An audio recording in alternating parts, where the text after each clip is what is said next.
Well, hello beautiful. Thank you so much for being here. I'm Cody, the founder of Montarbo Skincare, always here to help you have the most healthy, glowing, and gorgeous skin, regardless of your age, concern, or budget. If you're new, welcome. If you love this info, please subscribe. All right, so let's talk about DIYs. Let's talk about the kind of hate that DIYs get from a lot of people, including professionals, especially doctors, especially dermatologists. I get heat because I am a licensed professional for recommending certain DIYs. Like I did a couple weeks ago, a baking soda scrub video, and people were tagging doctors in there. They love to do that. Like, you know, it's fine. I don't mind. You know, like, is this legit? I want to clarify a little bit about DIYs and help maybe guide you in the right direction and just share more so that you can know where I'm coming from and maybe where other people are coming from. So here's the thing. A lot of DIYs can be very dangerous. It's just the truth. But a lot of things can be dangerous.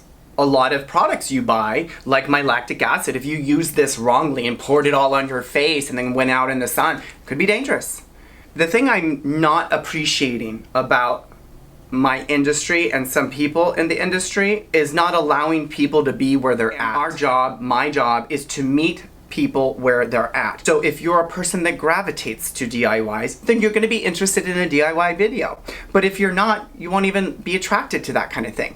So when I'm creating content, I'm thinking of how can I help this person that might be interested in not wasting a lot of money, trying to figure this out at home, trying to be budget conscious. So there's a lot of other DIYs that are amazing and great and worth the try.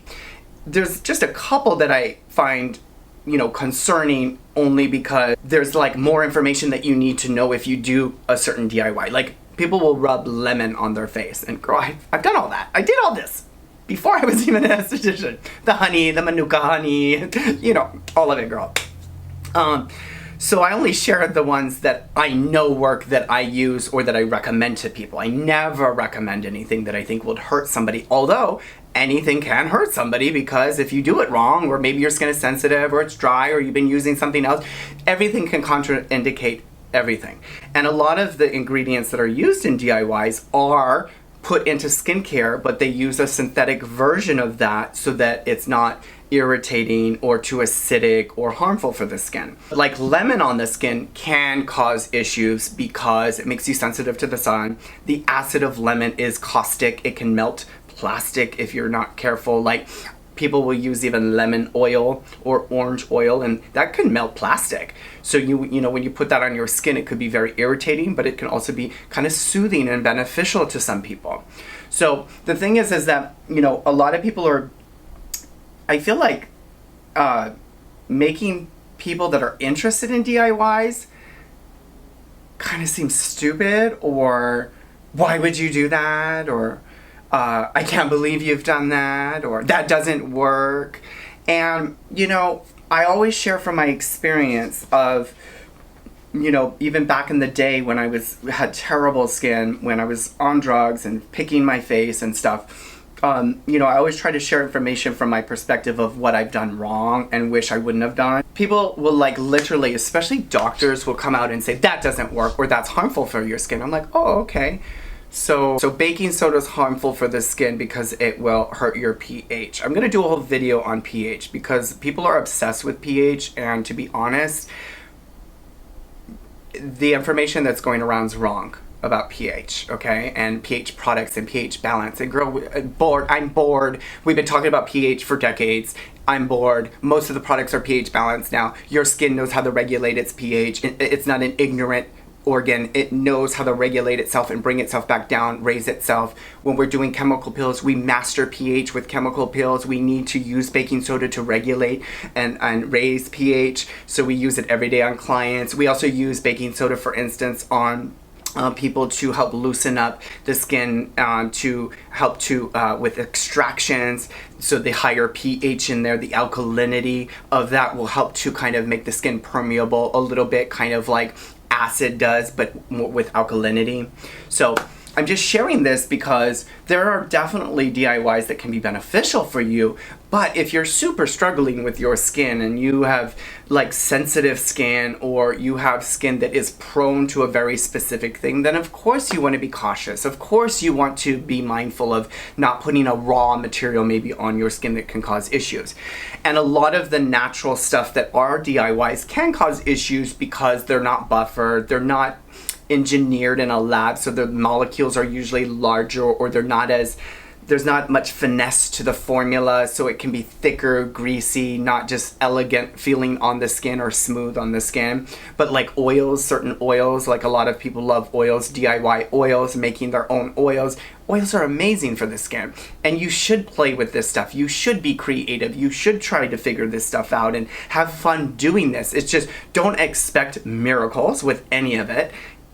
Ever, even with skincare. Like, just, we got to be more realistic about this stuff so that we don't feel so frustrated. We should feel hopeful, but we shouldn't feel, because the reason you are mostly wanting, the reason most people are frustrated, I find, with products and stuff is because they've been sold a lie that you can get your skin back on track in one day, or you take this pill and your skin's gonna get better, or you use this product and serum and you're gonna, you don't need Botox now.